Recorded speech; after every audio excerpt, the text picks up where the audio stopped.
Hi everyone, and welcome to the Montvale Digital Learning Library. Today we're going to go over some of the basics of Google Docs. So I'm going to start this whole process of making a Google Doc by going into my Drive. So I'm going to open a new tab in my Drive, and I'm going to look over here by this blue button that says New. And that's going to be the place where you get to create new documents, new forms, new spreadsheets, whatever it is you'd like to create. So I'm going to click New and go down to Google Docs. And it's going to open up a brand new, fresh, blank document. One thing to be aware of, in the upper left-hand corner is where you name your document. Now, Google Docs automatically saves. There's no need to go to File and Save as you would on some other applications. But it will not automatically give your document a name unless you give it one. So it's very important to either click here and title your document, or it's actually pretty smart. Let's say I begin to type in the basics of Google Docs and begin the rest of my work and start typing blah, blah, blah, blah, blah. It recognizes the beginning of your document. So if I click back up here again, it's automatically going to transfer the beginning of my document into my title. Oftentimes it works, sometimes it doesn't, and you may need to customize it and click back in, which is no problem. So here's my document. Let's say this is maybe a handout for students, maybe it's a collaborative document I'd like to share with colleagues, maybe it's a parent newsletter, whatever it may be. So I'm just going to add a few things to it. Maybe I'll insert a table. I'll go to Table, Insert Table. Maybe I'd like it 3 by 4, and it goes in right there.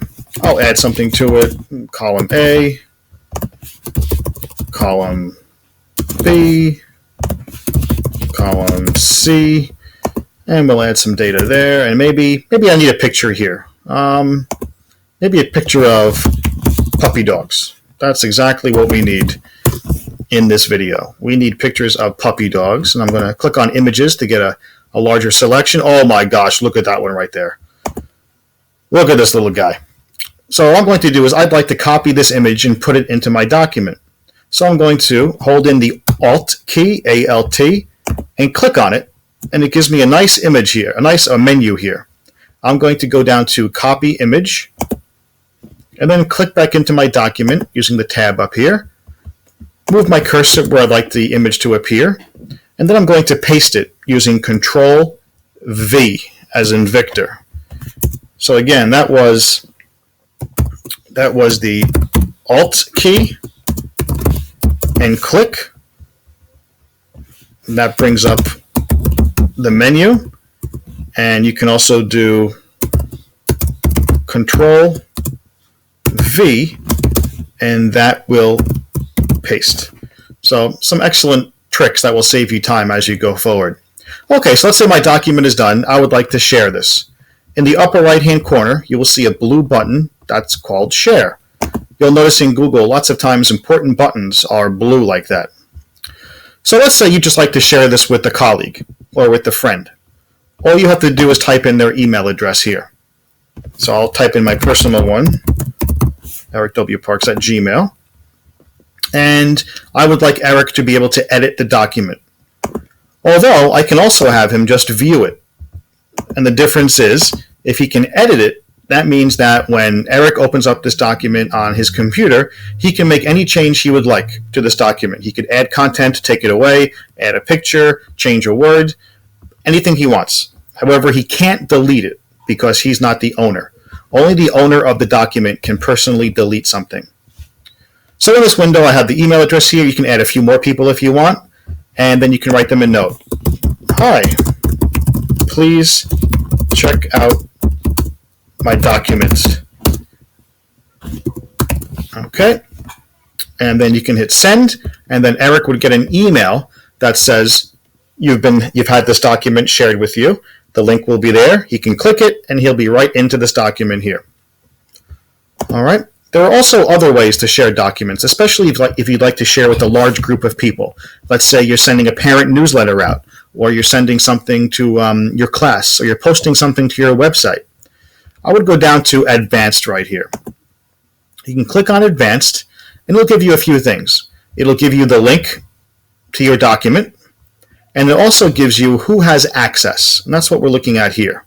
So right now it shows that this document is private, only I have access, and this is me, I'm Eric. Now I can change this. If I click on change, it gives me all different options of how I can set access to this document, going from least restrictive on the top to most restrictive on the bottom. I can make it public on the web, so anyone in the world can find this document doing a Google search and access it and see it. I can have it where only if you have the link, maybe if you're clicking on it on a website or if you're clicking on it in an email, will you be able to access it?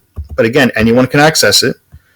Then we can restrict it where only people within the Montvale Public Schools can see the document and access the document, or anyone in the Montvale Public Schools who also has the link can access it, or back to our first option I showed you before, only specific people where you type in their email address.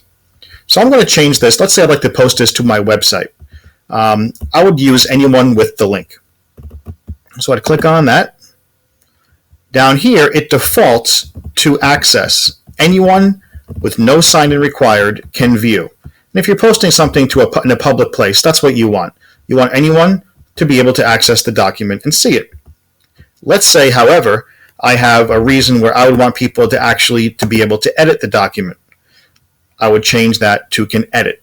So that means if I posted this document to a website with these settings, anyone who accessed it would be able to edit it and change it. Could be a dangerous thing. Maybe not in that situation. Wouldn't be a great thing. But there certainly are options and reasons to use all these different settings. So I'm going to keep this as can view and make sure we hit save. Okay. Now, this is the link up here that you would want to post on your website or post in an email. And then anyone who is able to access that link will be able to view the document. It's a great way to share documents out. And when I post documents to websites, or even if I send a memo out, I oftentimes will use settings such as this so anyone can access it that they want. Okay. We'll hit done there. And those are some of the basics of Google Docs. If you have any further questions, please feel free to email me. Thank you very much.